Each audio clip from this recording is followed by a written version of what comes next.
Dah, ya di atas lah. Luar. Miko, Michael, Nakita. Udah ya? Sudah siap semua. Oke, lanjut ya. Kita langsung aja ngomongin tentang skripsi. Miko udah sampai mana, Miko? Saya baru bikin bab satu, Pak. Baru bikin bab satu. Ntar dulu ya. Profil. Kemarin udah pada ngisi belum ya? Yang saya suruh itu. Kumpul skripsi. Skripsi. Skripsi angkatan keempat. Oh, udah. Ini udah dibikin ini ya. Nah, kita dokumentasi sampel. Oke, kalau udah dibuat kayak gitu semua, itu kayak enak kita gitu ya. Itu sebenarnya kan buat buat data kalian juga ya. Jadi kita nanti tektokannya enak gitu maksudnya. Saya sih biasanya itu kalau bimbingan ya online aja sih gitu. Kalau misalkan kalian nih saya suruh revisi, ya udah revisi gitu. Terus online lagi. Kalau misalnya emang mau datang langsung ya nggak masalah, asal bikin janji aja intinya kayak gitu. Nah, share dulu deh, share. Oke, nah kita pengaruh gaya kepemimpinan disiplin kerja terhadap kinerja karyawan PT Nison. Oke, Michael Hadi Wijaya analisis dampak penggunaan kris terhadap perilaku konsumtif konsumen di Tangerang Selatan. Ini kayaknya tahun kemarin ada Michael atau belum ada ya? Menurut Kalau kamu kemarin gimana? tuh lebih ngebahas bukan QRIS ya Pak. Ada ngebahas perilaku konsumtifnya terus ada ngebahas Genzi sama Tangselnya. Cuman eh, bukan dampak dari QRIS Pak. Kayaknya vintage ya kalau nggak salah. Vintage ya. Iya Pak. Oke, Miko analisis kepuasan pelanggan Family Mart BSD City.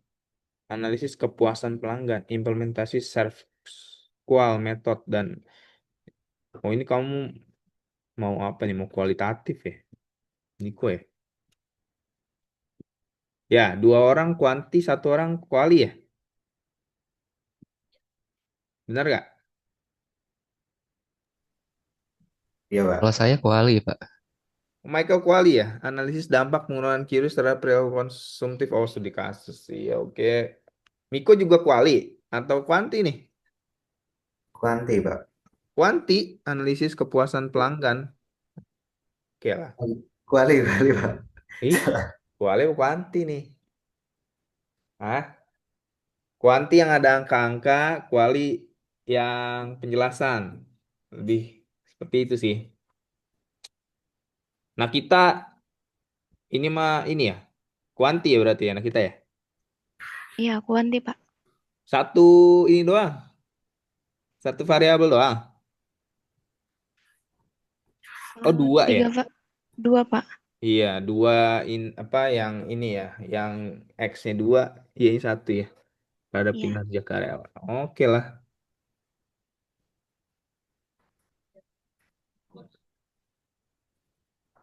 Dan pada intinya ya, kalau ngomongin skripsi, yang utama adalah kalian harus melihat panduan skripsinya Staben dulu ya. Jadi yang dilihat adalah tata tulisnya kalian, ya nggak? Udah punya udah punya pedomannya belum? Kalau kita udah punya, Pak, kebetulan dapat dari cutting, tapi itu tulisannya pedoman tahun 2022. Nah, saya Belum juga tahu kalau punyanya ada yang tahun terbaru. 2022. Coba nanti tanya lagi P2 yang Pak Karbon ya, Ya. P3M ya. Tanya Pak ada pedoman skripsi yang terbaru nggak gitu.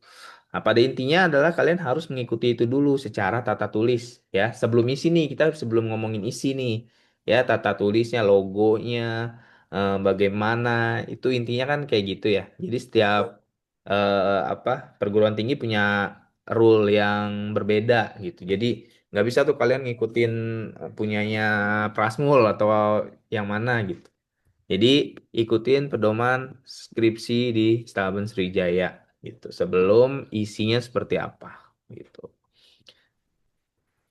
Udah punya apa nih? Udah punya pandangan apa nih kalau ngomongin skripsi nih? Apa aja yang harus ada di bab satu? Kita ngomongin bab satu dulu ya. Harus ada apa? Kemarin diajarin Pak Rahmat kan? Pak Hasan ya? Terbelakang, Pak. Pak Hasan sama Mbah Hasan harus ditangani di latar belakang tuh ada apa gitu maksudnya. Nih kalau emang nanti mau dicatat silahkan catat ya. Saya jelasin di awal-awal dulu aja nih. Nah, ini saya bikin sebuah e-book peta jalan penyusunan skripsi manajemen ya, panduan sistematis penelitian kualitatif dan kuantitatif dari bab 1 sampai bab 5. Nah, kita pembuka dulu nih ya, skripsi itu karya ilmiah.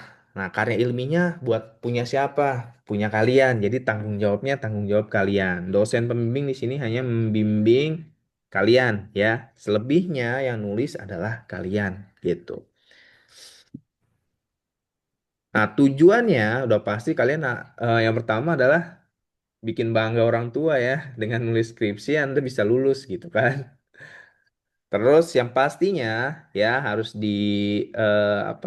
dipahami kalian bikin skripsi itu buat apa gitu. Ya pastinya agar teman-teman pikirannya logis, kritis dan sistematis ya.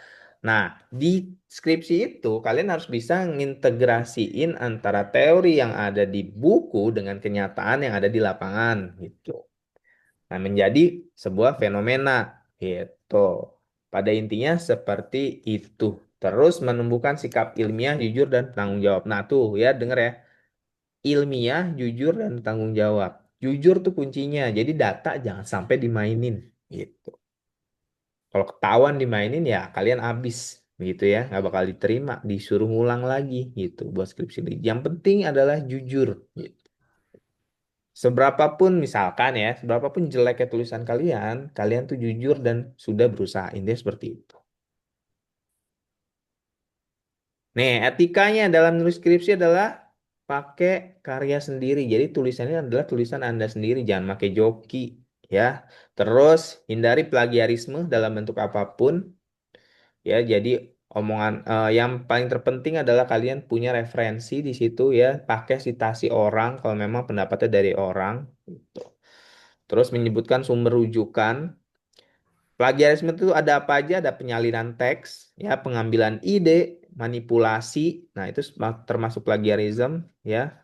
Mahasiswa bertanggung jawab atas kebenaran datanya, ketepatan metode, sama konsistensi argumentasi. Nah, jadi poinnya adalah kalian ada teori, ada metode dari dari ahli gitu ya. Kalian masukkan ke dalam skripsi kalian. Nah, di situ kalian harus punya argumentasi tersendiri gitu. Nah, makanya enak tuh dibacanya kalau misalkan kalian tidak hanya memasukkan teori-teori aja, tapi harus ada argumentasi ya. Jadi harus ada argumentasi dari kalian. Gitu. Karena kan kalian yang nulis skripsi. Nah, kesalahannya yang tidak bisa ditoleransi itu ketidakjujuran gitu. Nah, sekarang saya kan pembimbing dua nih, dosen pembimbing kalian ya. Nah, kalian harus paham dosen itu punya prinsip dasar ya. Yang pertama, dosen memiliki tanggung jawab tridharma. Yang pertama adalah pengajaran, kedua penelitian, ketiga PKM. Ya, kita ngomongin skripsi berarti ngomongin penelitian. Ya, ini tanggung jawab dosen juga. Nah, poinnya di sini adalah kalian yang nulis ya, nanti kan disuruh bikin sebuah jurnal tuh. Kalian harus menjadi penulis pertamanya. Sementara dosen pembimbingnya adalah penulis dua atau penulis tiga. Kenapa harus dimasukkan dosen pembimbing? Ya karena dosen membimbing gitu. Kecuali saya tidak ada gitu kan, pembimbing satu tidak ada di situ. Terus kalian juga butuh legitimate yaitu tanda tangan dosen dan kita juga eh apa saling ini ya, saling isi mengisi ibarat seperti itu. Nah, yang salah adalah ketika saya meminta skripsi Anda untuk dipublish Saya yang jadi penulis pertama, itu yang salah gitu ya. Terus ini prosesnya harus dua arah ya. Kalau misalkan tadi itu, kalau misalkan kalian mau apa offline, ya bisa langsung datang ke saya nanya-nanya, ataupun saya tuh bisa lewat email aja bisa, lewat ditanya lewat WhatsApp pun bisa ya. Jadi saya santai aja gitu. Asal kalian ketika kalian mengerjakan saya revisi, nah revisi gitu. Nah, targetnya adalah harus lulus tuh selama 5 bulan ya berarti ya. Jadi jangan sampai semester selanjutnya gitu. Kalau bisa sih semester ini lulus gitu aja ya. Apalagi kalian kan sudah memulai ini dari pasan tuh ya. Berarti kan bab 1 sampai bab 3-nya sebenarnya mah sudah tinggal diolah lagi kan gitu ya. Bener gak? Atau ada yang mulai dari pertama? Nah, kita dari pertama, Pak. Oke, nggak apa-apa, santai. Nah, etika komunikasi biasakan menghubungi dosen pada jam kerja ya. Kalau saya santai kayak dari apa? Dari awal juga kan. Kalau misalnya memang di luar jam kerja kalian WA saya pun nggak masalah gitu ya. Kalau misalnya saya bisa ngebales pasti saya bales gitu. Menggunakan bahasa formal ya nggak formal-formal banget lah. Kalau saya mah ya santai aja. Nah, sekarang kita masuk ke bab 1 nih ya. Jadi bab 1 peta logika bab 1 di pendahuluan. Bab 1 skripsi ini berfungsi sebagai fondasi ilmiah yang menentukan arah seluruh penelitian. Kualitas bab 1 sangat menentukan konsistensi bab 2 hingga bab 5.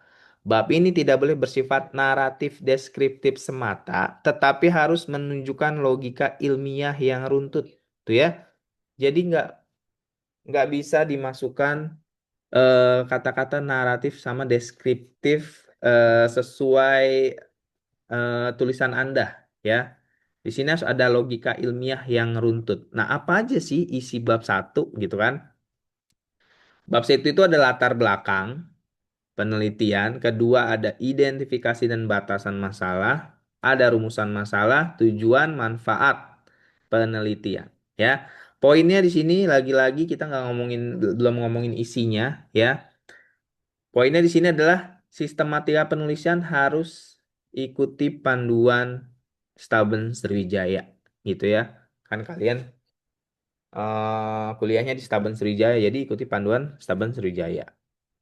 Nah, biasanya urutan ini bukan yang plek gitu ya. Nah, tapi lihat lagi nih latar belakangnya dari poin 1 sampai 5 apakah benar seperti ini gitu ya?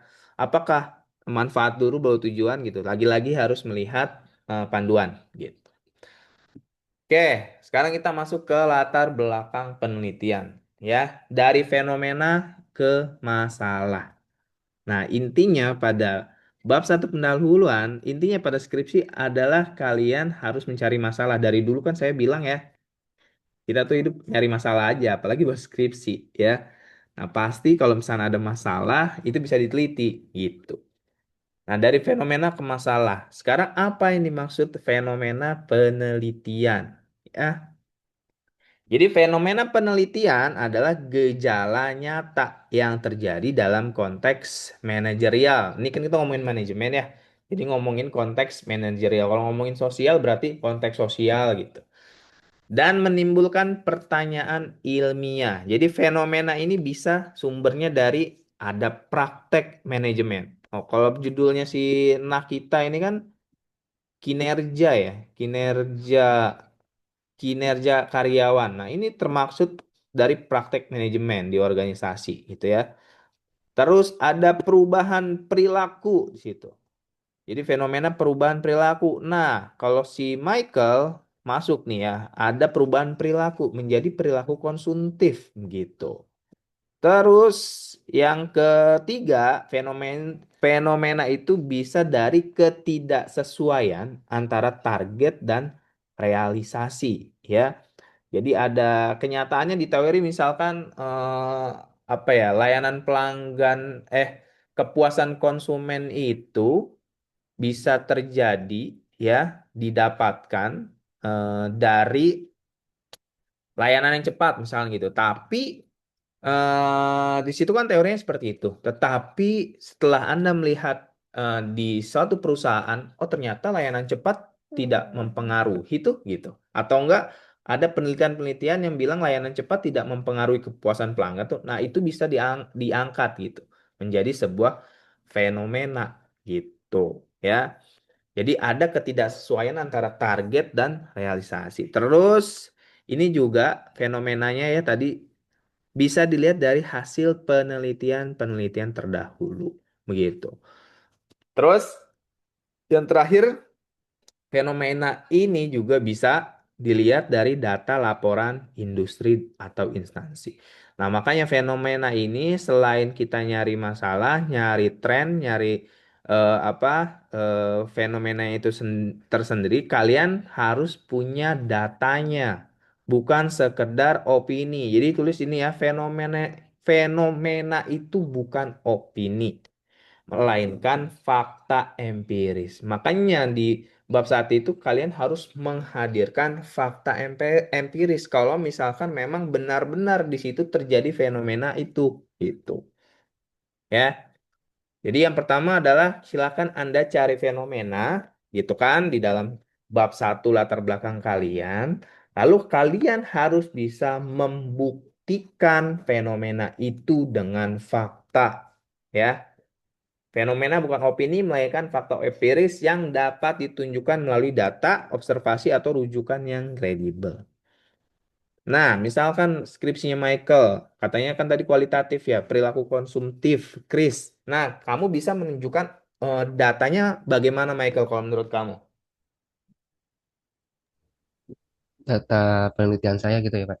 Iya, menunjukkan kalau emang fenomena itu terjadi gitu. Kan kamu ngangkat eh, analisis dampak penggunaan Chris terhadap perilaku konsumtif. Nah, fenomenanya apa gitu? Fenomenanya yang untuk saat ini yang kalau sesuai judul saya, sekarang kan QRIS, maksudnya udah digital tuh udah berkembang pesat. Terus yang munculnya QRIS gitu kan, dengan segala fiturnya, kemudahannya, kenyamanannya. Nah, tapi eh, dari kemudahan itu, dari QRIS itu bukan hanya ada sisi positifnya gitu, tapi ada juga sisi negatifnya yang mengubah perilaku konsumennya. Jadi lebih berberanjat tidak rasional lah gitu Pak. Oke, itu kan opini kamu. Nah, Ya, bagaimana kamu menunjukkan faktanya di lapangan? saya mungkin nanti wawancara Pak, ke masyarakat di Kota Tangerang Selatan, Nah, Genji. oke. Mm-mm. Berarti data yang harus kamu masukkan lagi ya dari opini tersebut adalah data hasil observasi kamu di sekitaran Tangerang Selatan itu. Misalkan data 5 orang Gen Z, data 10 orang Gen Z itu ya. Iya Pak. Nah, jadi gitu ya. Jadi apa? Ngangkat fenomena itu seperti itu ya. Miko, paham ya? Nah, jadi kamu harus punya bukan sekedar opini saja ya, tapi kamu harus punya fakta empirisnya gitu. Nah, di kuali kamu bisa langsung tanya tuh. Wah, nah kita ketendang nih. Sinyalnya mungkin Pak. Di apa? Kalau misalkan di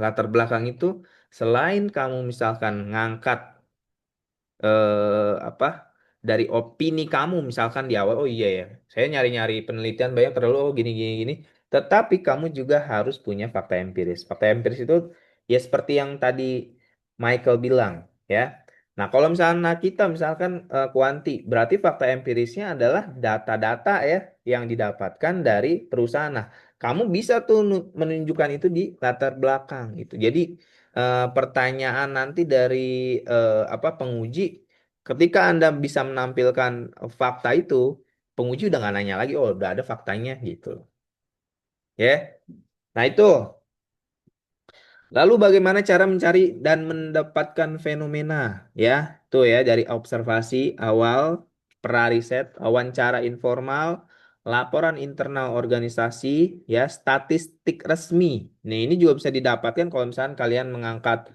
apa skripsinya di bidang akuntansi lah apalah. Lah, kalian bisa lihat dari fenomena-fenomena di berita, fenomena-fenomena di laporan keuangan itu sendiri gitu ya. Nah, terus yang terakhir adalah kalian bisa melihat di artikel ilmiah dan laporan riset. Nah, biasanya kalau misalnya di artikel ilmiah, di akhirnya itu ada apa ya? Misalkan ada saran gitu. Nah, biasanya di saran tuh ada tuh peneliti. Peneliti tuh nulis saran untuk penelitian berikutnya. Nah, itu bisa diangkat menjadi fenomena begitu. Ya. Nah, fenomena yang baik punya tiga ciri. Yang pertama adalah aktual. Ya, fenomena disebut aktual apabila sedang atau baru terjadi. Nah, jadi masih terjadi nih, ya. Itu aktual. Kedua, terus masih relevan, ya, dengan kondisi saat penelitian dilakukan.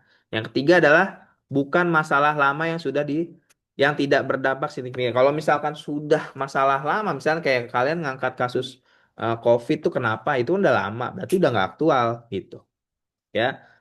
Nah, aktual itu tidak selalu viral, tetapi masih hidup sebagai masalah manajerial. Terus gimana caranya kita tahu aktual? Ya, kalian bisa tanyain ke dosen pembimbing lah, ya, ke teman-teman lah. Ya, kalau misalnya sekarang kan skripsi berarti kan nanyanya ya ke dosen pembimbing gitu ya. Apakah masalah ini masih terjadi saat ini? Terus kalian juga bisa sih tanya ke teman-teman, ke orang tua, ya, ke dosen-dosen yang lain gitu. Terus yang kedua ada apakah masih dirasakan? Yang ketiga apakah datanya masih bisa dikumpulkan sekarang? Nah, percuma kalian ngangkat suatu fenomena, masalah, tetapi datanya nggak ada, ya. Yang ada kalian nggak selesai-selesai skripsinya gitu. Nah, sini ada contoh tidak aktual ya, penurunan minat belanja online pada masa awal pandemi COVID. Nah, ini kan nggak nggak aktual ya. Masalah ini udah selesai nih secara temporal.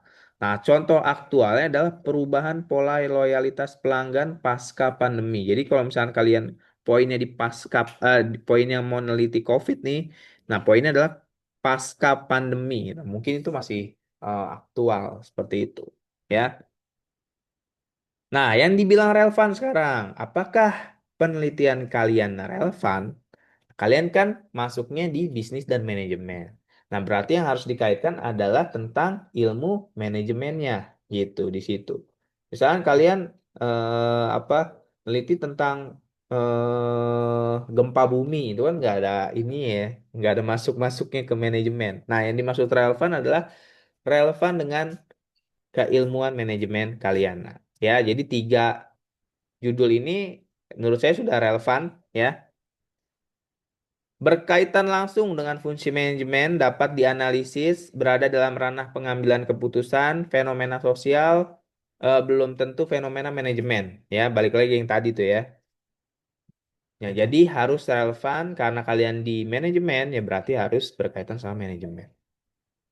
Nah, fenomena dianggap relevan bila satu, mengangkat kasus pemasaran, SDM, operasional, keuangan, ya, manajemen strategik, yang artinya kalian mempelajari itu di bisnis dan manajemen. Pak, kalau ngangkatnya ilmu alamiah dasar, nah itu nggak relevan, ya. Walaupun kalian belajar ilmu alamiah dasar, misalkan. Kalian kan anak manajemen, gitu. Jadi harus berhubungan dengan manajemen. Tingkat stres mahasiswa selama penyusunan skripsi. Nah, ini mah masuknya prodinya Missouri gitu ya. Jadi nggak relevan. Terus ya, fenomena itu memiliki implikasi praktis ya. Jadi hasil penelitiannya nanti dapat digunakan. Itu yang penting juga tuh ya.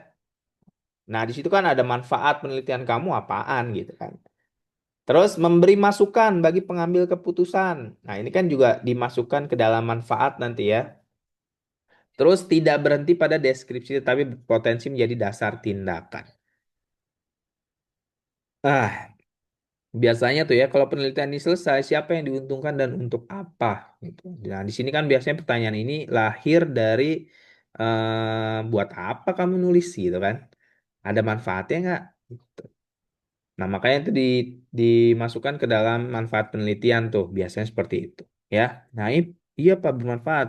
Ya, ini bisa menjadi bahan penelitian selanjutnya, misalkan bisa menjadi apa keilmuan di bidang manajemen, misalnya seperti itu. Ya. Nah, yang pertama adalah fenomena harus ada. Nah, fenomena itu bukan sekedar opini, tetapi harus ada fakta empirisnya. Itu yang wajib ditulis ya, wajib ada di latar belakang kalian. Yang kedua, yang wajib ada di latar belakang kalian adalah research gap. Oke? Gap. Ada yang tahu? Gap. Gap ini celah ya, celah ilmiah yang menunjukkan mengapa penelitian perlu dilakukan. Gap menjelaskan satu masalah belum terjawab tuntas. Hasil penelitian sebelumnya belum konsisten. Ya, ketiga konteks penelitian berbeda. Nah, artinya di latar belakang nanti kalian harus menunjukkan gap penelitian kalian di latar belakang. Oke? Gap dari mana? Oh, gap bisa diambil dari penelitian-penelitian terdahulu.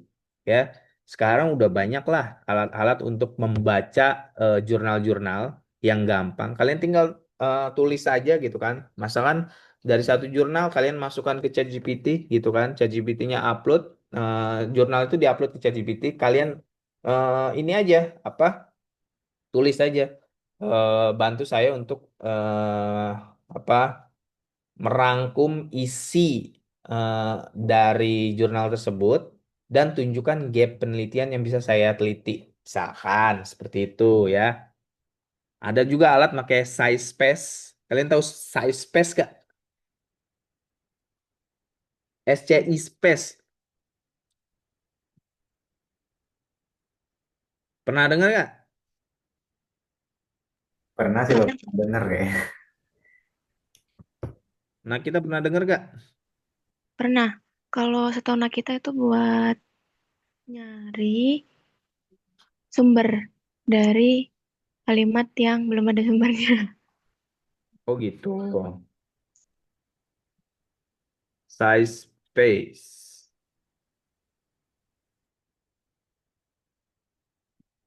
Ntar ya. Hmm, hmm, hmm, hmm, hmm, hmm, hmm, hmm. Hmm, hmm, hmm, hmm, hmm. Mana lagi? Notion.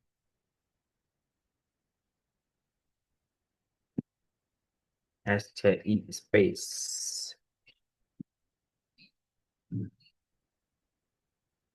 Size space. Kelihatan nggak? Saya belum share ya.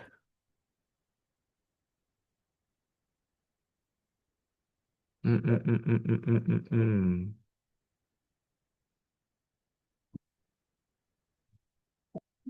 Nih ya, kalian buka sizespace.com, masukkan ininya, masukkan apa?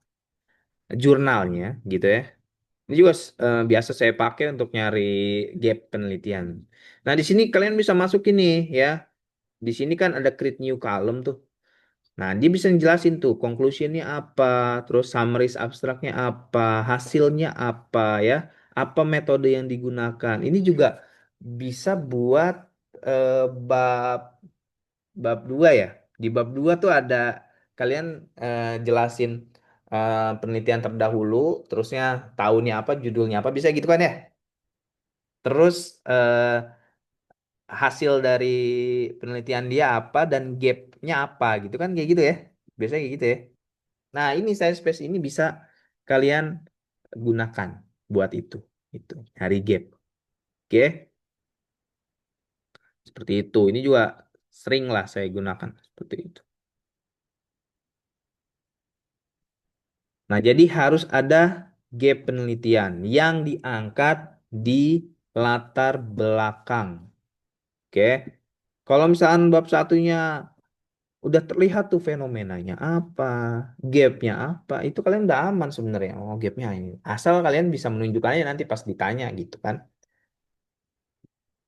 Research gap adalah celah ilmiah ya, yang menjawab tadi tiga itu. Terus penelitian yang baik selalu berangkat dari gap, bukan sekedar ketertarikan pribadi. Jadi harus cari gapnya. Nah, gap itu ada apa? Yang pertama ada gap teori ya. Gap teori muncul ketika teori yang ada belum sepenuhnya mampu menjelaskan fenomena. Terdapat keterbatasan sudut pandang, terus teori klasik tidak sepenuhnya relevan. Nah, tadi artinya ya kalian bisa mengangkat tuh yang saya bilang. Misalkan fenomena loyalitas pelanggan bengkel independen tetap rendah meskipun kualitas layanan baik. Nih ada sebuah bengkel. Kualitas layanannya udah baik, tetapi pelanggannya masih sedikit. Nah, itu gap teori. Nah, teorinya teori apa? Teori self squal tuh ya. Si Miko tuh sama kayak self squal juga. Teori kualitas layanan. Ya, di teori itu disebutkan gitu kan. Kualitas layanan itu berpengaruh terhadap loyalitas. Namun, pada prakteknya kok loyalitas konsumennya tetap rendah. Nah, ini adalah gap antara teori dengan kenyataan gitu. Nah, ini gap teori namanya gitu. Nah, kamu ya bisa nulis deskripsi kamu nanti di latar belakangnya. Secara teoritis, kualitas layanan diyakini mampu meningkatkan loyalitas pelanggan menurut bla bla bla bla et al gitu ya, 2019 misalkan kayak gitu.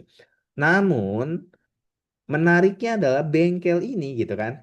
Namun, fenomena di lapangan menunjukkan bahwa meskipun kualitas layanan sudah baik, loyalitas pelanggan pada bengkel independen ini masih rendah. Nah, ini gap teori. Kalau udah ada kalimat seperti ini di latar belakang kalian, wah itu udah menarik si penguji untuk tidak bertanya lagi gitu. Atau enggak ditanyakan. Nah, biasanya yang ditanyakan adalah mana datanya gitu. Kamu bisa bilang fenomena apa di lapangan tidak sesuai teori, kamu punya data nggak? Nah, datanya lahir dari hasil observasi kamu ya, menanyakan pemilik bengkel. Kalau misalnya ada datanya secara tertulis itu lebih bagus lagi gitu. Ya itu gap teori. Yang kedua ada yang namanya gap empiris ya. Gap empiris terjadi ketika hasil penelitian terdahulu itu tidak konsisten. Variabel yang sama menghasilkan temuan yang berbeda. Nah, ini biasanya yang paling gampang tuh, ya, yang biasanya ada gitu kan. Kalian menggabungkan 4 penelitian, oh ternyata ada yang berpengaruh, ada yang enggak gitu loh. Nah, namanya itu gap empiris yang kalian angkat. Misalnya penelitian kita menunjukkan berpengaruh. Penelitian Michael menunjukkan berpengaruh. Penelitian Miko tidak berpengaruh. Nah, ini diangkat kalian sebagai bentuk inkonsistensi gitu. Ya. Saat penelitian A, kualitas layanan itu berpengaruh, penelitian B tidak berpengaruh. Nah, kalian mengangkat di kalimat skripsinya adalah penelitian terdahulu menunjukkan hasil yang beragam terkait pengaruh kualitas layanan. Atau enggak penelitian terdahulu menunjukkan hasil yang inkonsisten terhadap pengaruh kualitas layanan terhadap loyalitas pelanggan. Nah, beberapa penelitian menemukan ada pengaruh signifikan, tetapi penelitian lain menunjukkan hasil yang tidak signifikan. Perbedaan temuan empiris tersebut menunjukkan adanya gap empiris. Kalian tulis begitu. Misalkan ada begitu ya, adanya gap empiris itu namanya. Yang ketiga, ada gap kontekstual ya. Gap kontekstual muncul ketika penelitian sebelumnya dilakukan pada objek atau lokasi yang berbeda. Konteks organisasi berbeda ya, besar kecil. Mungkin penelitian sebelumnya dilakukan pada bank, hotel, rumah sakit. Penelitian yang kalian angkat sekarang adalah di yang lebih kecil, bengkel, sepeda motor independen. Nah, ini namanya gap kontekstual. Gitu. Oke. Kalimat deskripsinya, sebagian besar penelitian terdahulu mengenai loyalitas pelanggan dan kualitas layanan dilakukan pada sektor perbankan dan perhotelan. Sementara itu, menariknya penelitian ini, gitu kan, saya menelitinya pada bengkel sepeda motor yang kecil, gitu. Nah, itu gap kontekstual. Terus yang keempat, ada gap metodologis. Ya, gap metodologis terjadi ketika pendekatan penelitian sebelumnya terbatas pada satu metode. Ya, ketika diteliti metode itu belum mampu menggali fenomena secara mendalam. Ya, misalkan sebelumnya pakai kuantitatif, ya, belum ada tuh penelitian kualitatif. Nah, ini yang disebut gap metodologis, gitu. Ya. Terus yang kelima ada gap temporal. Nah, gap temporal berkaitan dengan perbedaan waktu penelitian, perubahan kondisi lingkungan. Mungkin pada saat itu ditelitinya pada tahun 2000, sekarang ditelitinya pada tahun 2026. Ini tuh gap temporal gitu ya. Penelitian terdahulu dilakukan sebelum digitalisasi masif, ya. Kondisi saat ini pelanggan terbiasa dengan layanan digital, gitu. Itu gap temporal. Nah, terus harus ada berapa gap dalam penelitian? Satu cukup untuk skripsi, gitu ya.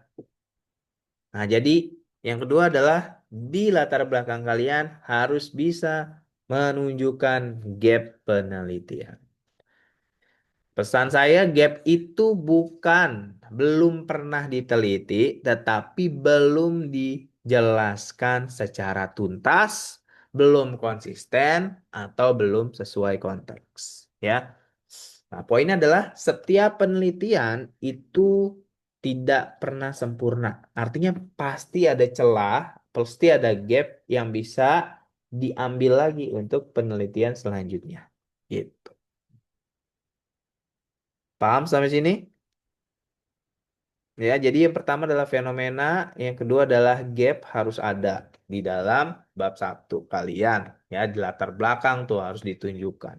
Ntar dari polanya gini ya, kalian menunjukkan segitiga mengerucut ya. Oke?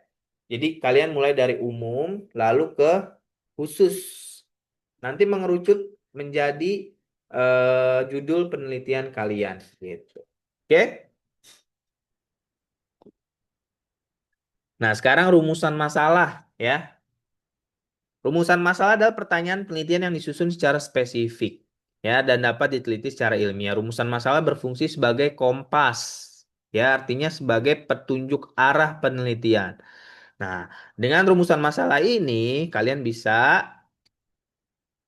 menjadikan kompas penelitian ini ke arah kajian teori untuk bab 2 ya, pilihan metode penelitian bab 3 ya, jenis data yang dikumpulkan sama cara analisis dan penarikan kesimpulan. Nah, rumusan masalah bukan kalimat retoris, bukan pula sekedar pengulangan judul dalam bentuk pertanyaan, melainkan pernyataan ilmiah yang lahir dari kesenjangan antara kondisi ideal dan kondisi faktual, ya. Yang dimaksud kondisi ideal itu di teori yang tadi saya bilang tuh ya, di teori kualitas layanan itu berpengaruh sama loyalitas pelanggan. Itu idealnya di teori. Ternyata kalian menemukan fenomena di bengkel ini nggak ngaruh nih ya. Kualitasnya udah baik, tapi loyalitas pelanggannya sedikit gitu ya. Nah, sekarang hubungan rumusan masalah dengan fenomena dan research gap ya. Rumusan masalah merupakan turunan langsung dari dua elemen itu ya, fenomena sama research gap. Misalkan fenomena penelitiannya adalah terjadi penurunan jumlah pelanggan tetap pada bengkel X meskipun bengkel tersebut menawarkan harga layanan yang relatif lebih murah dibandingkan pesaing. Nah, fenomena ini menunjukkan masalah nyata tetapi belum bersifat ilmiah sebelum diformulasikan lebih lanjut. Nah, research gap-nya menjelaskan mengapa fenomena tersebut perlu diteliti. Ya, penelitian terdahulu menunjukkan bahwa harga dan kualitas layanan berpengaruh terhadap loyalitas pelanggan. Namun pada konteks bengkel sepeda motor independen, loyalitas pelanggan tetap rendah meskipun harga dan kualitas layanan dinilai baik. Ya, nah jadi gapnya adalah inkonsistensi antara teori ya sama keadaan di lapangan gitu. Nah, gap ini menunjukkan adanya ketidaksesuaian antara teori ya di dalam buku sama realita di lapangan. Nah, dari fenomena ini ya, rumusan masalahnya ya. Nah, jadi fenomena yang pertama adalah apa yang terjadi di lapangan. Nah, research gap itu mengapa perlu diteliti, rumusan masalah itu. Nah, kita mau menjawab itu gitu.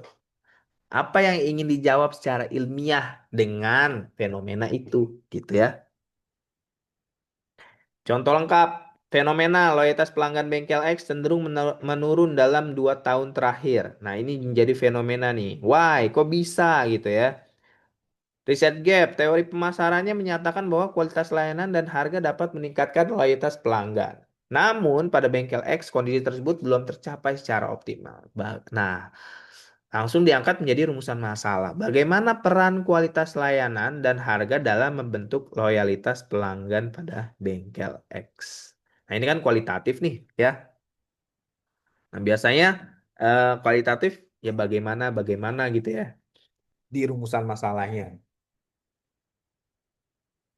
Nah, cara menyusun rumusan masalah yang baik agar rumusan masalah memiliki kekuatan ilmiah, rumusan tersebut harus memenuhi tiga kriteria. Yang pertama fokus, kedua operasional, sama relevan dengan metodenya. Metodenya kualitatif atau kuanti, ya. Nah, fokus artinya rumusan masalah harus mengarah pada satu isu utama yang diangkat, gitu kan. Kedua, jangan terlalu luas, ya. Jadi fokusnya adalah itu, gitu. Kalau terlalu luas ya ambigu nanti. Terus ditanya macam-macam nanti, ya. Ini orang mau neliti apa sih sebenarnya gitu. Terus tidak mencakup terlalu banyak konsep sekaligus, ya.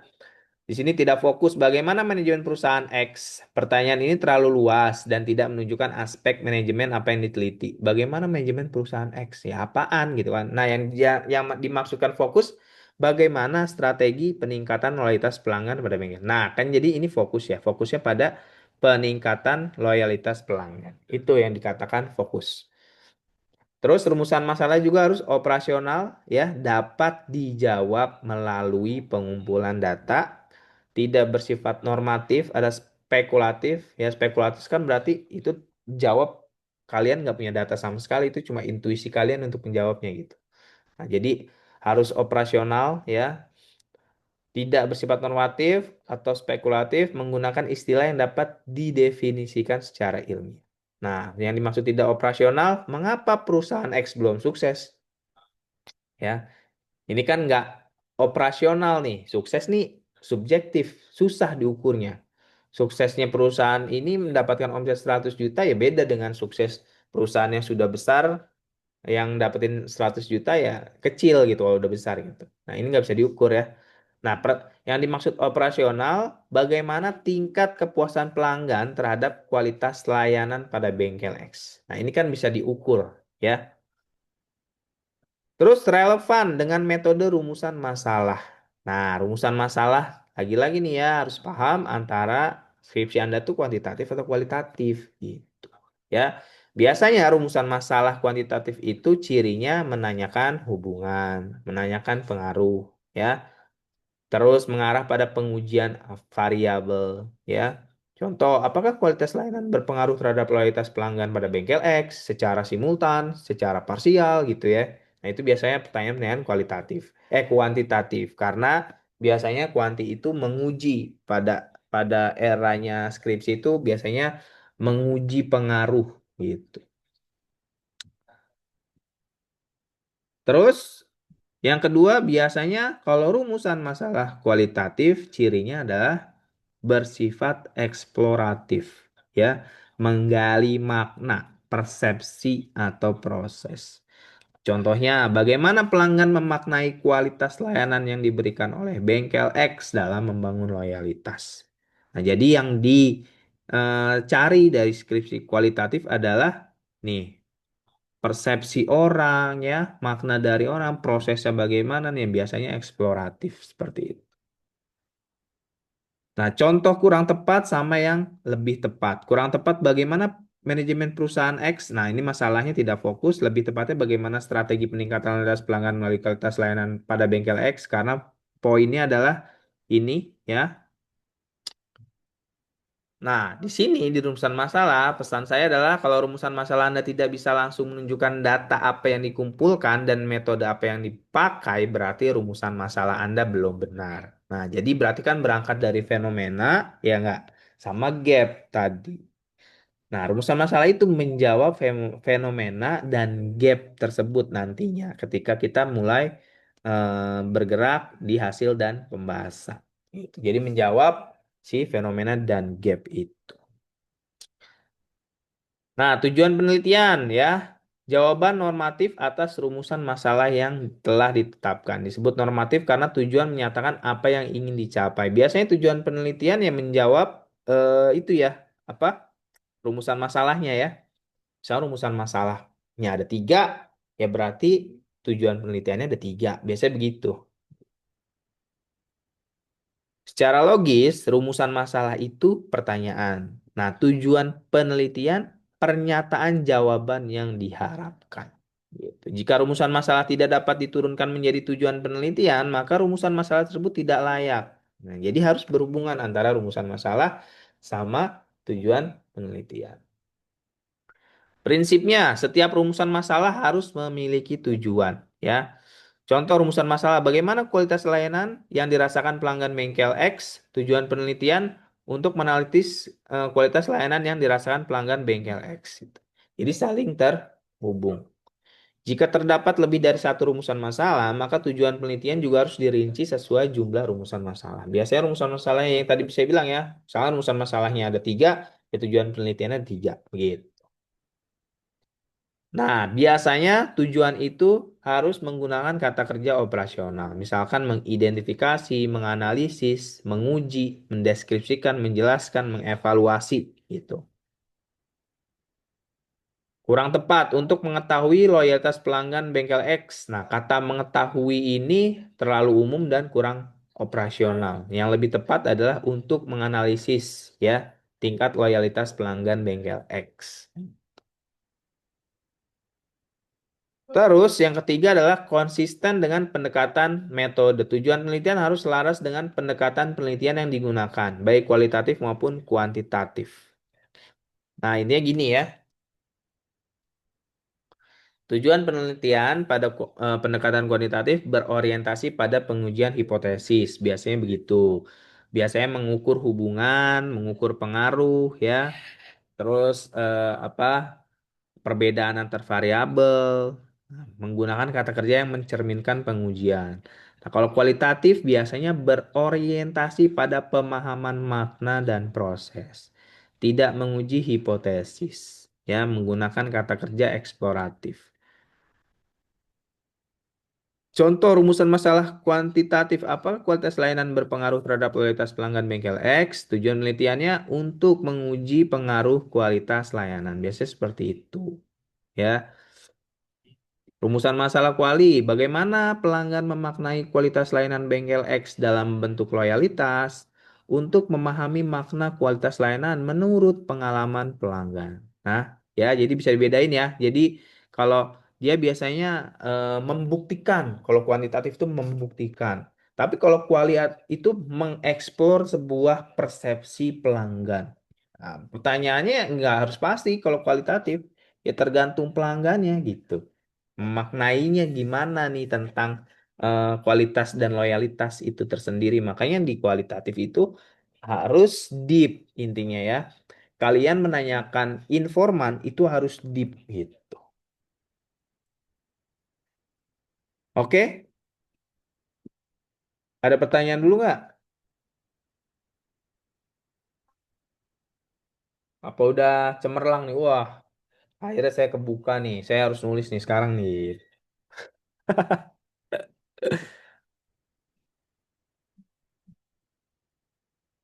Nggak ada? Nggak ada pertanyaan?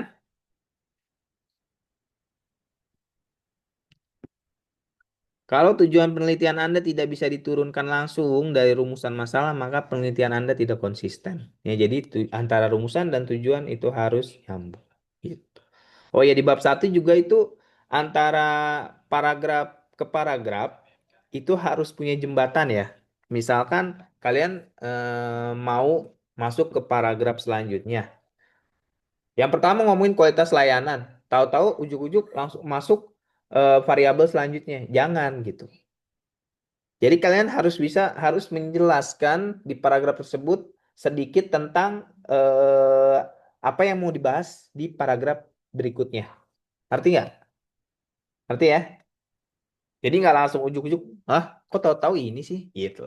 Jadi biar enak dibacanya. Jadi harus ada jembatan untuk masuk ke bahasan selanjutnya. Gitu. Jadi pada intinya adalah kalian harus bisa menghubungkan antara teori dengan teori selanjutnya. Gitu.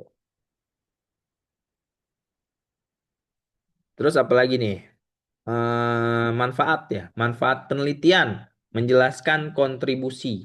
Nah, biasanya ada manfaat teoritis, ada manfaat praktis, gitu ya. Nah, manfaat teoritis ini kontribusi penelitian terhadap pengembangan kajian keilmuan manajemen. Fokusnya di situ ya, kalau manfaat teoritis. Jadi, manfaatnya jangka panjang. Kalau simpelnya gitu ya, manfaat teoritis itu manfaat jangka panjang. Bentuknya pengayaan kajian keilmuan manajemen ya.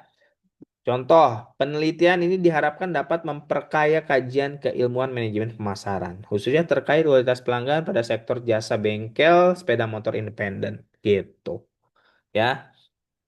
Terus kontribusi terhadap pengembangan konsep atau model, menguji relevansi, mengusulkan hubungan konseptual. Contoh, hasil penelitian ini diharapkan dapat memberikan kontribusi dalam pengembangan konsep loyalitas pelanggan. Nah, itu teoritis, ya. Kalau kuali, ya hampir-hampir mirip lah ya. Pokoknya pada intinya teoritis itu yang terkait sama kajian keilmuannya, gitu.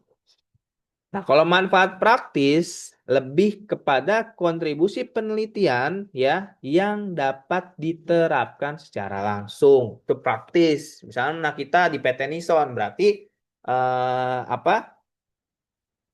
Terhadap PT Nison tersendiri gitu. Hasil penelitian ini diharapkan dapat menjadi bahan rekomendasi bagi manajemen PT Nison gitu kan. eh, Merancang bla bla bla bla gitu. Atau enggak apa gitu yang terkait sama penelitian Anda. Nah, itu manfaat praktis ya. Bisa juga bahan pertimbangan pengambilan keputusan ya. Penelitian dapat menjaga informasi berbasis data mengurai. Penelitian ini diharapkan dapat menjadi bahan pertimbangan bagi pemilik bengkel X dalam menentukan prioritas misal. Penelitian ini diharapkan apa yang kalau lihat kita nih? Pengaruh gaya kemudian disiplin kerja terhadap kinerja karyawan. Penelitian ini diharapkan dapat menjadi bahan pertimbangan bagi PT Nissen Indonesia dalam apa nih kaitannya sama dalam ya pokoknya dalam mempengaruhi gaya kepemimpinan gitu ya nanti diolah lagi aja kalimatnya. Pada intinya adalah kalau manfaat praktis yaitu kontribusi nyata terhadap objek yang kalian teliti gitu. Ini ya, manfaat penelitian bukan janji berlebihan, tetapi kontribusi yang masuk akal sesuai ruang lingkup penelitian Anda. Nah, bab satu, oke, di dalamnya harus ada realita, fenomena lapangan, kondisi idealnya gimana, gitu kan. Di lapangan kalian menemukan apa, ketidaksesuaian, itu yang jadi masalah awal, terus ada gap, rumusan masalah, tujuan, manfaat. Selesai bab satu, oke. Aman? Pak, di bab satu referensinya berapa? Ya kalau misalnya ada referensi 5 ya masukin gitu. Referensi 4 ya masukin. Jangan sampai nggak ada referensi. Kamu bisa apa dibilangnya hasil intuisi kamu doang, hasil spekulasi kamu doang. Makanya di bab satu itu harus apa menunjukkan referensi-referensi dari penelitian terdahulu. Kalau misalnya ada data yang perlu dimasukkan untuk menjawab fenomena gitu kan, atau enggak mencari gap, ya dimasukkan juga gitu. Jadi jangan sampai kamu bilang Kris dipakai sama Genset, emang benar mana datanya gitu. Nah itu pasti harus dimasukkan. Gitu. Jadi lahir dari situ. Oke, kerjain ya bab satu ya. Kalau Siap. memang kalau memang sudah, ya udah berarti masukkan aja ke apa folder kalian yang hasil revisi dibuat ini ya dibuatnya kalian bukan cuma saya bukan cuma pelihat tapi editor juga jadi bisa saya download bisa saya revisi gitu. Share linknya, tahu kan? Kan share linknya ada yang dibatasi, pelihat, editor. Nah kalian ganti jadi editor biar saya bisa download. Kalian cuma cuma WA saya aja Pak, saya sudah ini ya, saya sudah ngerjain bab 1 misalkan. Ntar saya buka tuh. Ada pertanyaan nggak?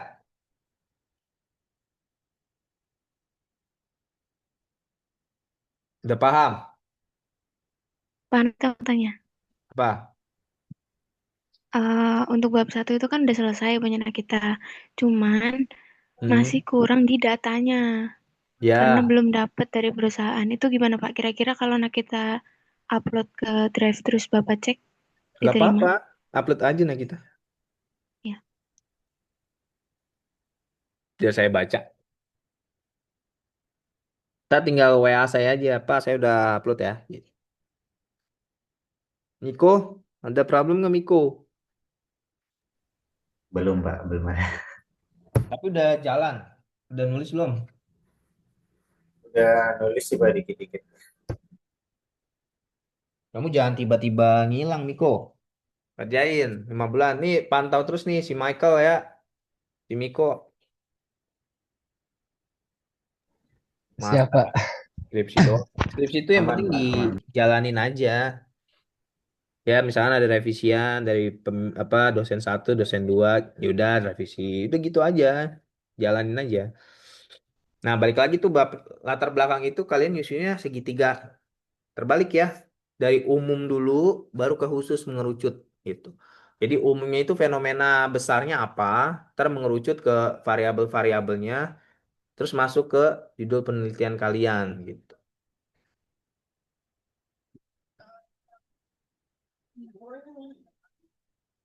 Saya share contoh nih ya, contoh misalkan kualitatif nih. Saya ada penelitian kuali saya, ada penelitian kuanti saya. Mana ya?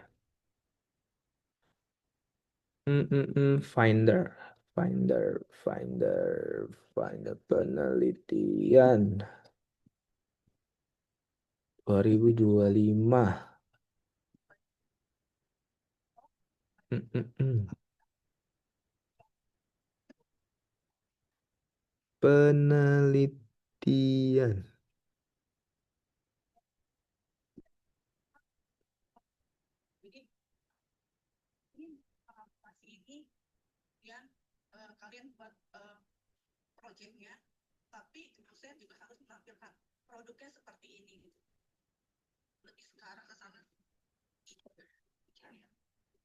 Ya, penelitian.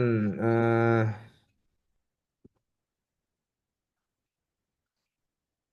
nah, jadi mulai apa yang dimaksud segitiga terbalik? Ya, jadi mulai dari lingkup besar dulu gitu. Di sini kan latar belakang landscape pendidikan di Indonesia telah memperlihatkan fenomena yang menarik dengan semakin banyaknya siswa Muslim yang memilih untuk mendaftar di perguruan tinggi Buddhis. Tren ini menimbulkan pertanyaan menarik tentang alasan yang mendasari dan peran manajemen inklusi dalam memfasilitasi pengalaman para siswa ini. Nah, di sini saya langsung apa menulis menurut penelitian si Asrori gitu ya, telah menjelaskan faktor-faktor yang berkontribusi terhadap preferensi mahasiswa Muslim terhadap Buddhis di Indonesia. Meskipun banyak mahasiswa yang mungkin tidak memiliki pengetahuan mendalam tentang agama Buddha, mereka seringkali memiliki persepsi positif tentang agama tersebut. Jadi saya menyajikan data di situ, ya, datanya dari penelitian si Asrori, misalkan seperti itu, ya. Jadi mulai dari umumnya dulu gitu. Umumnya itu adalah fenomena ini nih. Fenomena yang saya angkat adalah ini, gitu. Ya, Indonesia merupakan salah satu negara sebenarnya gini ya. Kalau kuali itu biasanya ada begini nih. Jadi kalau misalkan kuanti itu biasanya umum dulu ke khusus, ya. Kalau kualitatif itu khusus dulu ke umum, ya. Di contoh ini saya mencontohkan khusus dulu baru ke umum, ya. Jadi segitiga segitiganya nggak terbalik nih. Jadi yang saya angkat adalah judul penelitian saya gitu, seperti ini. Tetapi ya ini kan apa gaya bahasa kualitatif itu biasanya bisa segitiga, bisa segitiga terbalik.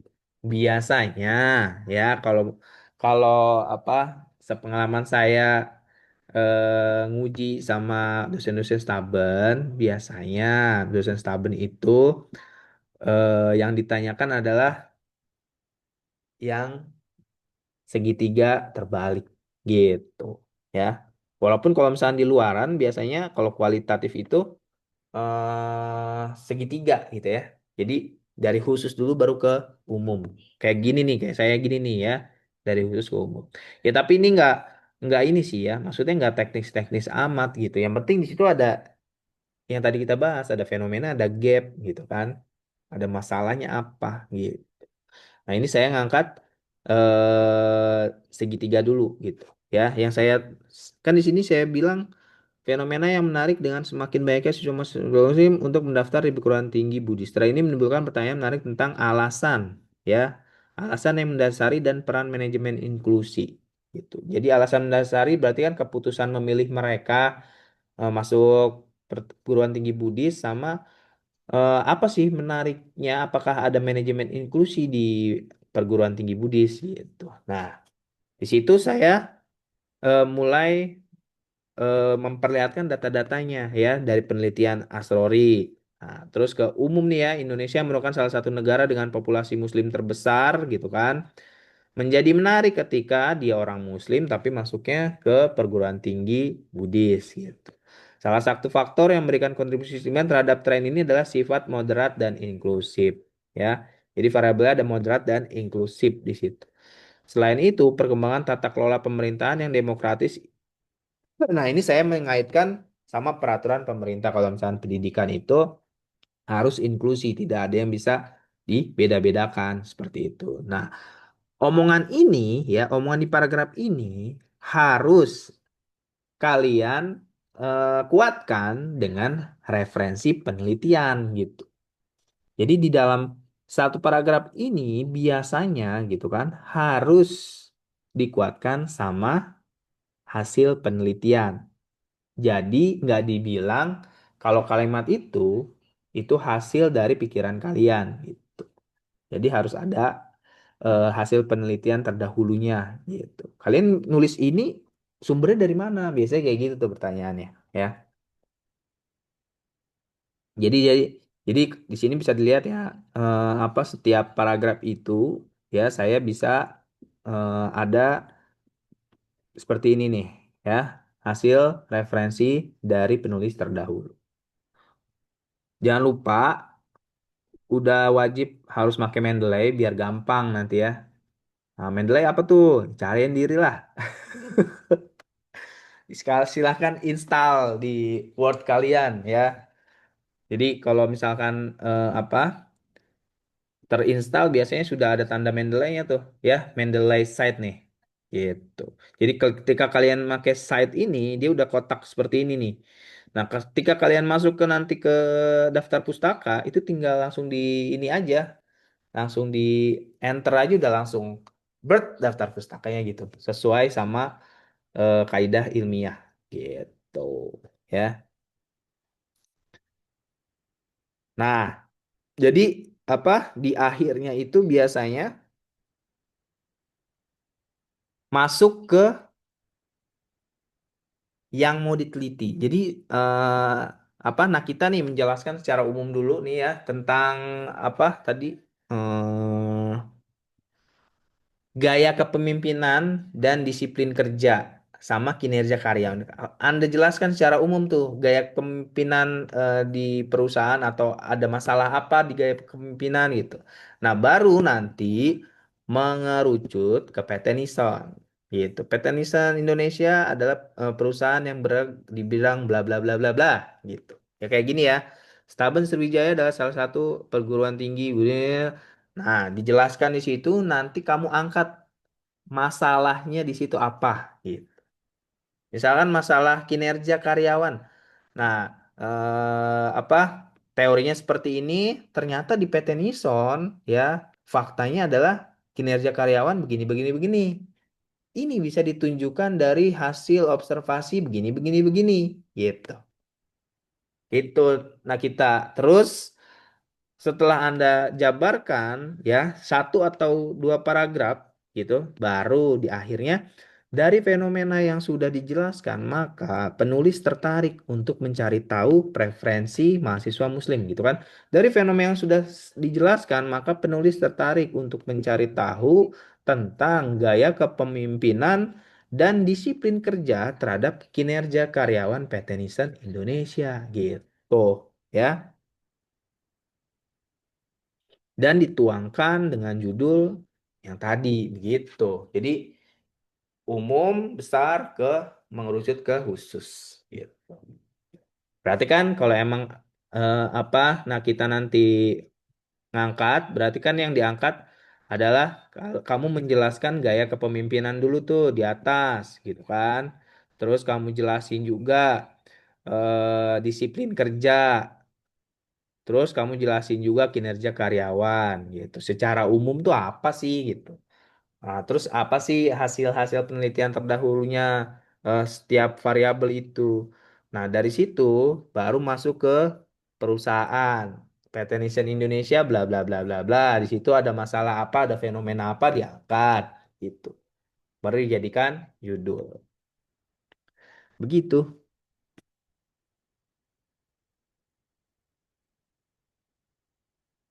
Ada pertanyaan?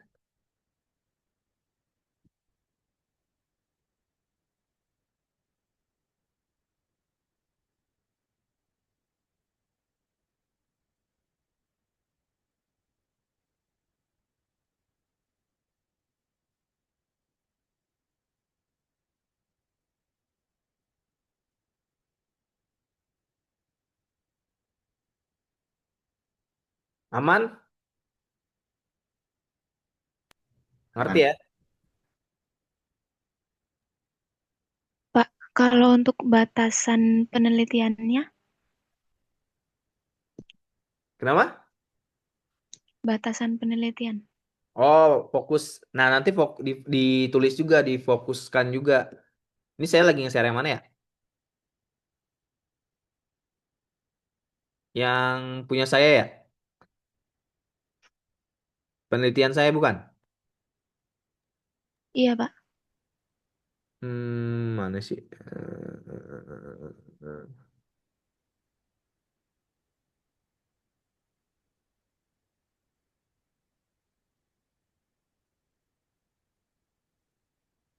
Rumusan masalah, manfaat penelitian. Nah, balik lagi tuh. Nah, kita di apa? Di panduan ada batasan masalah tersendiri dibikin poin gini atau enggak sih?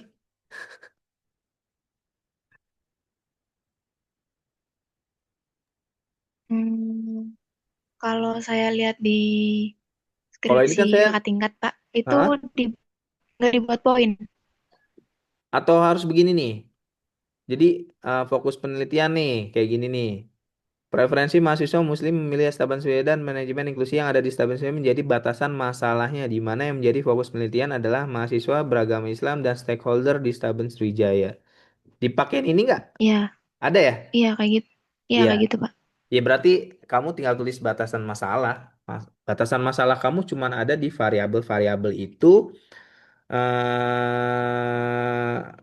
Ya seperti ini nih kalimatnya. Preferensi mahasiswa Muslim memilih Staben Sriwijaya dan manajemen Inklusi yang ada di Staben Sriwijaya menjadi batasan masalahnya. Ya, jadi kan fokusnya adalah preferensi mahasiswa memilih dan manajemen inklusi yang ada di Staben. Gitu. Ya, berarti kalau sana kita berarti kan fokus batasan masalahnya ada di cuman meneliti pengaruh ya berarti ya. Pengaruh gaya kepemimpinan dan disiplin kerja terhadap kinerja karyawan. Udah itu aja batasannya.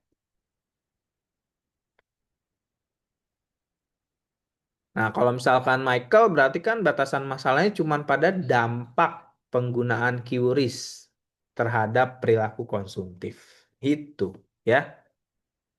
Jadi batasan masalahnya di luar itu ya nggak jadi penelitian Anda. Jadi yang nanti di pembahasannya adalah preferensi si konsumen itu tersendiri ya sama penggunaan QRIS nanti. Ini kamu Michael, Miko mau pakai apa nanti kualitatifnya? Manual atau mau pakai NVivo?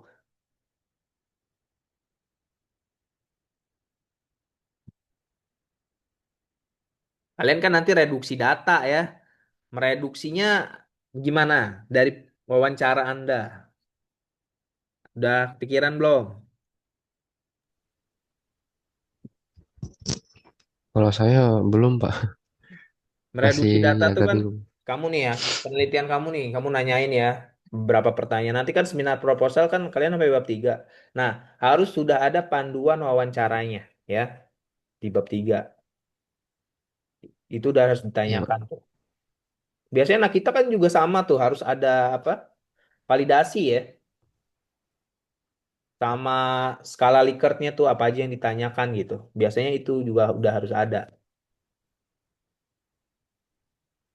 Nah, kalau pakai Envivo nanti hasilnya begini aja ya, make make aplikasi. Nah, kalau misalnya penelitian kualitatif, ya ini pasti udah harus ada kayak gini nih ya. Jadi poinnya misalkan eh gambaran umum biasanya di awal tuh ya, gambaran umum tentang apa tadi, Family Mart gitu atau apaan gitu. Nah, terus masuk ke yang ditelitinya nih ya. Faktor rasional dan pragmatis sebagai pendorong utama.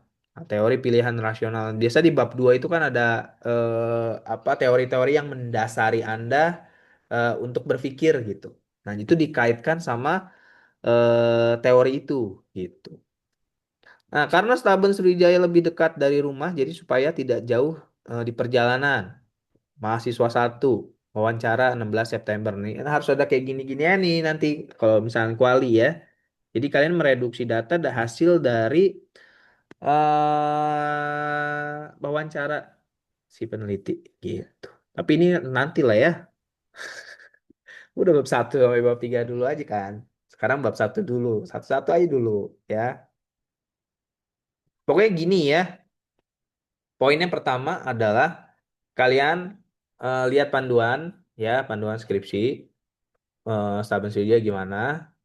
Semuanya aturannya tuh ya, logo, daftar isi harus gimana, ininya gimana. Pokoknya diperhatikan benar-benar di latar belakang tuh isinya apa aja.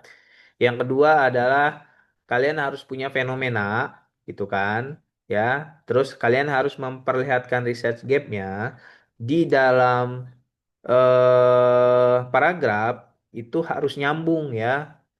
Pertama bahas kualitas layanan, kedua bahas ini. Nah, dalam kualitas layanan untuk masuk ke variabel kedua harus ada jembatan untuk ngebahas di variabel kedua gitu. Jadi biar enak tuh dibacanya, biar bagus dibacanya. Ya, jadi fenomena, research gap, terus mengerucut ke masalah sesungguhnya yang akan kalian teliti ya. Batasan masalah berarti kan ada rumusan masalah, tujuan penelitian dan macam sebagainya. Nah, biasanya juga kalau nggak salah ya harus ada poin-poin masalah ya kalau di Staben ya. Cuman nggak sih maksudnya apa ya ada poin apa tuh yang sampai 10. Akhirnya saya fokus sama masalah yang ini doang. Tapi jarang sih dosen yang menanyakan hal itu. Biasanya tuh apa apa ya namanya itu ya. Jadi kalian menghadirkan satu masalah ini, tiga masalah ini, empat masalah ini. Akhirnya kalian memilih yang ini gitu. Tapi jarang sih, jarang juga sih dosen. Tapi ada juga yang lama gitu nanyain. Gitu. Pada intinya itu aja lah. Pokoknya kalian ikuti panduan, cari fenomena, cari gap, ya. Ya udah tinggal ditulis aja. Fenomena dan gap ya tadi carinya bisa dari lapangan, cari dari data penelitian terdahulu juga bisa ya. Gimana cara nyarinya yang tadi pakai SciSpace, kalian tinggal resultnya apa, eh, batasannya, bukan batasan apa, gapnya apa yang ada di research ini gitu. Pakai publish and perish bisa? Nggak bisa? Bisa nggak?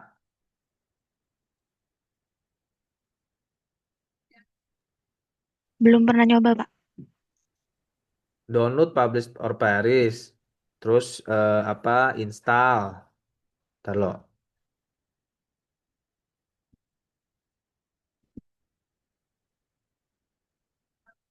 Nih, publish and perish itu kayak begini nih, ya. Udah ada? Udah kelihatan belum? Udah.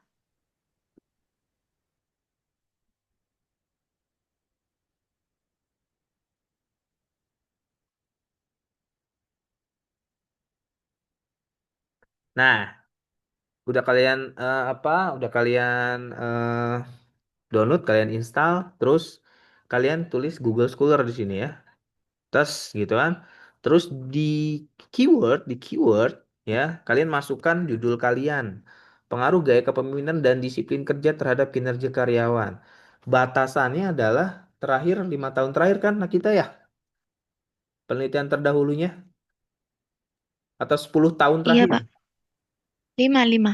5 ya, berarti 2021 dong. Benar nggak? 2020 lah ya, Benar. 2020 sampai 2000. 2026 lah ya. 2026. Kalian butuh berapa nih ya? Ya udah butuhnya misalkan saya butuh 20 lah gitu, 20. Udah tinggal di search, keluar semua nih. Nah, kita yang jadi eh, referensi penelitian kamu.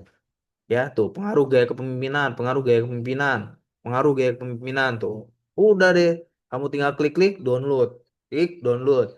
Udah gitu cara kerjanya setelah dibuka, buka size space-nya, kamu masukin size space. Gitu nah kita. Gampang ya? Belum saya. Gitu Michael, ya tulis punya kamu di sini. Jadi publish or perish kamu install, download, tulis, ya nggak semuanya ya, tapi variabelnya aja yang kalian tulis gitu. Terus cocokkan sama eh judul kamu gitu. Ini udah dapat 20 tuh ya.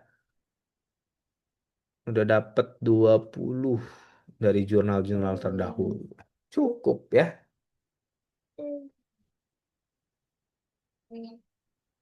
Aman? Mudah ya. Yang sulit itu cuman mengumpulkan niat untuk menulis doang sih. Revisi dikit, udah ntar dulu lah gue healing dulu gitu kan. Ya, gak kelar-kelar yang ada ya. Revisi, direvisi langsung kerjain. Revisi langsung kerjain. Nah, gitu aja. Ya. Gimana nih? Bab satu seminggu inilah ya. Selesai. Oke? Diusahakan, Pak. Bab satu. Ntar kalau misalnya tidak diusahakan, nggak lulus-lulus. Masalahnya gitu. Pokoknya jangan sampai semester selanjutnya kalian ini lagi gitu kan. Kan bayar lagi tuh. Oke? Ada pertanyaan nggak sampai sini?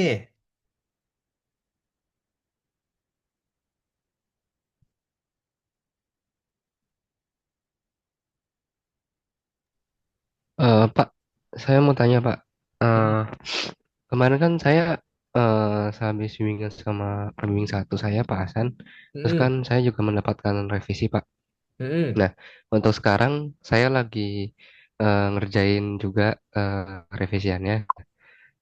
Apakah nanti saya kan saya belum tahu nih Pak, kalau misalnya dari Bapak itu, Hmm. apakah saya langsung aja ngasih yang saya lagi revisi ke Bapak, biar nanti Bapak cross check lagi atau gimana Pak? Yang itu aja. Sekarang kan kamu lagi direvisi sama Pak Hasan nih. Nah, udah kamu Iya revisi Pak. dulu, baru kasih ke saya. Oh gitu. Iya Pak. Itu aja. Ntar Ya. gini ya, kalau misalnya ada ketidaksinkronan antara pembimbing satu dan pembimbing dua, ya, nah itu baiknya didiskusikan. Tapi kalau misalnya saya, simpelnya adalah kalau misalnya kalian bertemu dua dosen yang agak berbeda gitu kan. Kalau saya simpelnya adalah udah ikutin dosen satu aja. Paling kayak gitu saya. Kalau misalkan ya itu ya, namanya penelitian itu tidak selalu sempurna. Makanya ya intinya adalah penelitian itu yang diselesaikan, bukan ngelihat sempurna.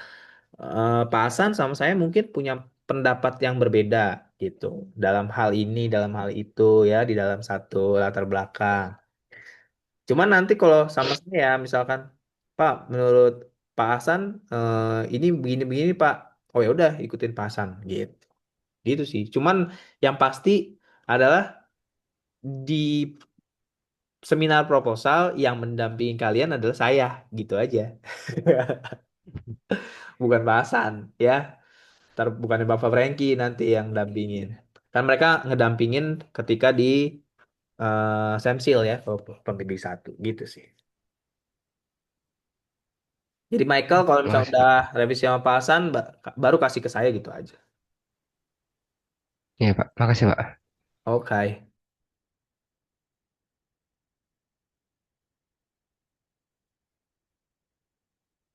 Gimana? Ada lagi ya? Yang ditanyain? Saya Pak, Apa lagi tak? eh terkait bimbang sih Pak soalnya, karena kita dari kapan ya?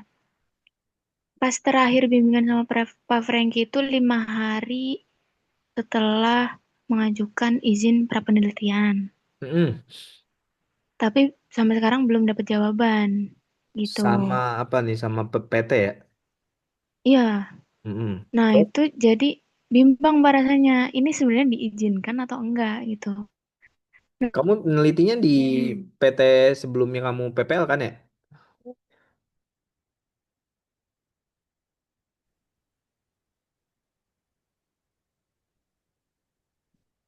Di tempat PPL Kira-kira kamu kan? masukannya gimana Pak? Di tempat PPL kamu kan? Nah kita Iya Pak, coba, kamu ada temen nggak di situ? Atau ada kepalanya gitu? ada. Iya, ditanyain lagi sih sebenarnya. Itu dulu aja sih. Maksudnya diskusi dulu sama orang sana gitu kan. Kira-kira emang apa aja sih yang dibutuhkan buat data itu, nah kita? Kira-kira yang saya butuhkan kalau memang diizinkan itu data turnover karyawan. Nah, Nah, itu. itu penting sebenarnya. Mm-mm. Terus ada mungkin ada data data absensi kerja. Ya, Terus mungkin ada target penjualan yang naik atau turun gitu.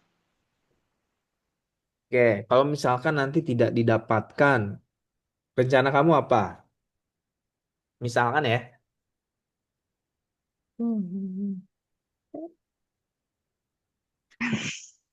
kalau misalkan tidak didapatkan, menurut saya, ntar kamu kasih ini sih, kasih keterangan lah. Kamu baiknya sih punya observasi sederhana, wawancara sederhana ke karyawannya gitu. 5 orang atau 10 orang yang bisa dijadikan dasar kamu meneliti. Gitu sih. Nah kita, kalau memang tidak didapatkan data-data itu ya, Tapi untuk observasi itu juga perlu izin kan, Pak? benar perlu izin. Prakteknya memang perlu izin kan. Cuman kalau misalnya kamu punya teman di situ yang bisa memang membantu, nggak masalah sih. Seperti itu. Atau enggak nanti disamarkan. Kalau jelek-jeleknya, nah kita bukan PT Nison, tapi PTX. Kalau memang dia tidak mau tertulis PT Nison, gitu. Atau enggak kamu buat ini apa? Negosiasi. Pak, oh misalkan tidak diizinkan nih. Oh, bagaimana kalau misalkan eh, bukan PT Nissen Pak, tapi saya rubah eh, ininya PT X gitu, misalkan. Karena banyak juga PT-PT yang tidak mau diiniin kan. Itu sih, maksudnya negosiasi aja dulu sama pihak sananya gitu.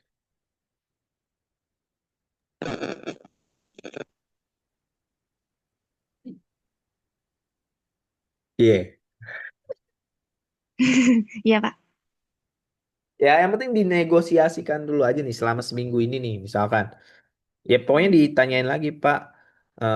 Ya, diskusi aja baik-baik, sopan. Pak, maaf, izin, Pak, saya ini sudah mulai melakukan penelitian skripsi nih, Pak. Kira-kira diizinkan atau tidak? Atau enggak, saya sekiranya saya bisa mendapatkan datanya dari mana ya, Pak? Gitu. Atau saya menghubungi siapa ya, Pak? Gitu. Terus kalau misalnya emang nggak bisa banget, tawarkan penawaran itu. Saya tidak akan menulis PT-nya, Pak. Saya rubah menjadi PT X, misalnya gitu. Sebenarnya kan membantu mereka juga ya penelitian ini sebenarnya. Kita memang seperti itu.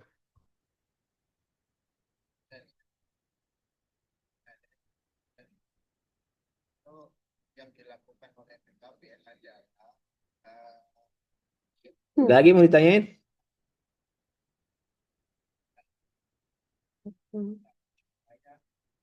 Aman?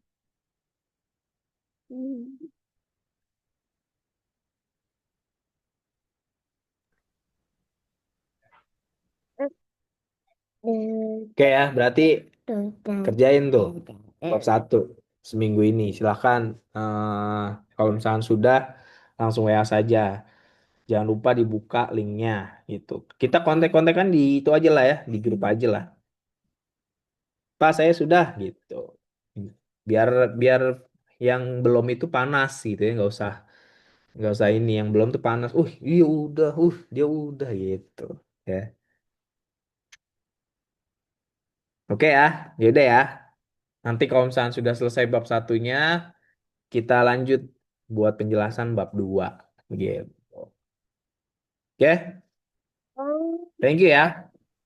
Ya, Pak. Makasih banyak, Pak. Ya. Selamat pagi dan sampai jumpa Selamat pagi. lagi.